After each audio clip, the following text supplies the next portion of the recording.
Hey guys, not sure if you remember, but a couple weeks ago I posted a video about baking recipes from the 1887 version of the White House Cookbook. So I am going to start by baking my first recipe from this book, and I even have some vintage clothes here.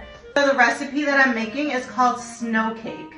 And the reason why I chose to make this recipe is because in parentheses it says delicious.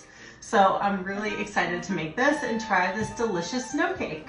You guys are gonna hate me. This isn't authentic 1880s, but I'm going to be using my stand mixer. Okay, so the first thing it's telling me to do is to beat half a pound of butter to a cream. So that is 2 sticks of butter. Okay, so next up it says 1 pound of arrowroot, 1/4 of a pound of white sugar, and mix those together.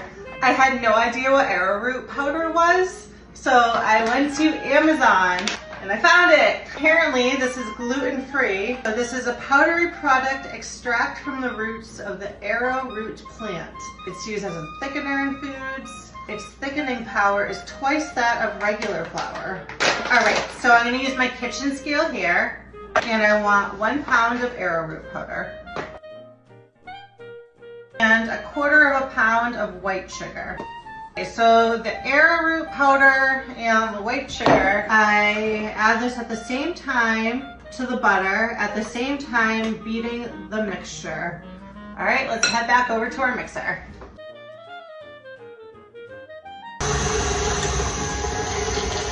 I feel like everything is covered in powder. All right, let me scrape my bowl down. Give this another go. Okay, so this is what my batter looks like so far. So I'm just going to stick this aside for now. Okay, so up next, it's telling me that I need the whites of 6 eggs.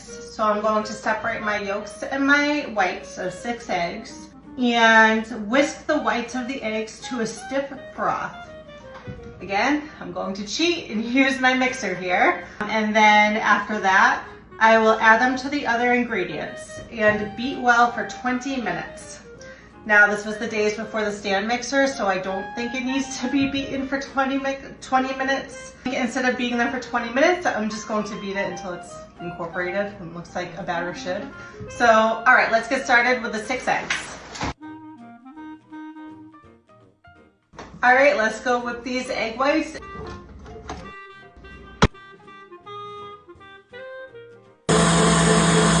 Okay, so fun fact, you know that your meringue is done meringuing when you can turn the bowl upside down and nothing comes out. So next I'm going to add my egg whites to my other bowl of ingredients. And it says beat well for 20 minutes. As I said, I have technology, so I'm just going to beat it until it's incorporated. My above flavorings that are listed are flavoring to taste of essence of almonds or vanilla or lemon. So almond was listed first, so I'm going to do that. I'm going to use almond extract, and it doesn't tell me how much, it just says flavoring to taste. So maybe a couple of teaspoons, I'm thinking. All right, so let's head over to our mixer again. This batter is going up, and it doesn't tell me to add it in gradually or anything, so I'll just dump this whole thing right in here then.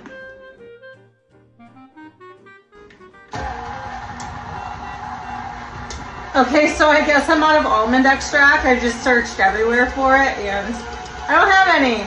So I'll use the second extract listed, vanilla extract. I'll start with 1 teaspoon and, all right, that was a heaping teaspoon, so start with a heaping teaspoon, mix that together, and then give it a taste test. Let's see how this is tasting. That is interesting. I have never worked with arrowroot powder before, so that is fascinating. I don't know what to think of it. Very, very interesting texture. Tastes pretty good. All right, I'll give it one final mix, and I'll do like another ½ teaspoon of vanilla extract, just for fun. All right, here's what we look like. Okay, so here's where it gets a little bit tricky. Pour the cake into a buttered mold or tin and bake it in a moderate oven from 1 to 1.5 hours. And then at the end it says, this is a genuine Scotch recipe. Okay, so it doesn't tell me what size mold to use. It doesn't tell me what temperature to put my oven at. So I went with 350, just my standard oven temp. I consulted my mom about what size mold she thinks I should use, because originally in my head I was thinking like a couple of like 8-inch rounds, but it doesn't say anything about icing or frosting or anything like that. So I think we just eat this cake as is when it comes out. So I'm going to use a square tin. This was per my mom's suggestion. All right, let me go prepare this. I'll be right back. All right, instead of blindingly shoving this in the oven for an hour, I'm going to start checking it around 30 minutes, and I'm gonna take it out when my toothpick comes out clean. So I'll let you know how long that takes, because again, I don't know what a moderate oven means. Like, what if that meant 200 degrees back in the day, and now I'm baking it at 350? Well, then it'll probably take a lot sooner to cook. All right, this is not spreading very easily in my pan, so I'm gonna go grab a knife. Oh my gosh. You guys, this batter sucks to work with, I'm not gonna lie to you. I'm just gonna use my fingers. I'm just gonna get in here. Okay, whatever. All right, I'm gonna wash my hands, stick it in my oven, and Godspeed. Okay, so my cake has been in here for a half an hour, so let's give it a check. All right, I would say that this cake is done. You know, I don't hate this shirt on me. Okay, so I just Googled what a moderate oven means. A little too late, I understand. But yeah, I was right on the money, between 350 and 375.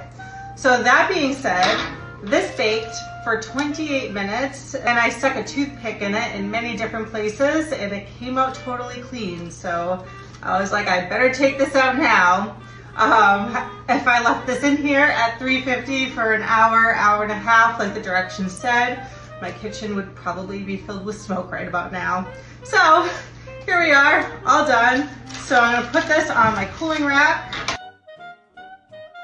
So this is what it looks like. Fairly anticlimactic cake. I can tell that it's pretty dense. So now the hard part, for me anyways, not for you guys, because I'm gonna edit this to look like the same day. But my mom wants to try this with me. So I'm gonna bring it to her house tomorrow morning, and we will try it together. Hi guys, all right, so I have my mom with me in her old-fashioned room here for the ambience. And we're about to try this snow cake that I made last night. An original recipe from the 1800s. Oh, it is so dense. Oh boy. It's kind of like a brick. I feel like I could murder someone with that. I'm ready. All right, let's do it. Okay.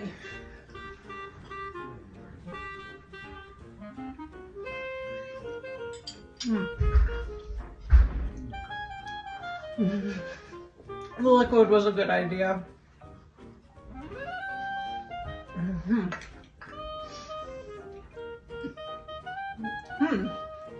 It's not bad. The taste itself is pretty good. The consistency is odd. It reminds me of fudge. Yeah, like a crumbly fudge. That's It's not bad.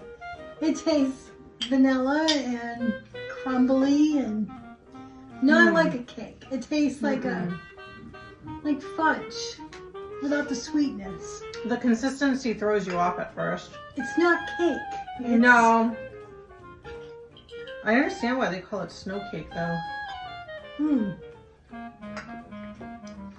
Nothing I would recommend, but it's fun. Thanks, Kristen.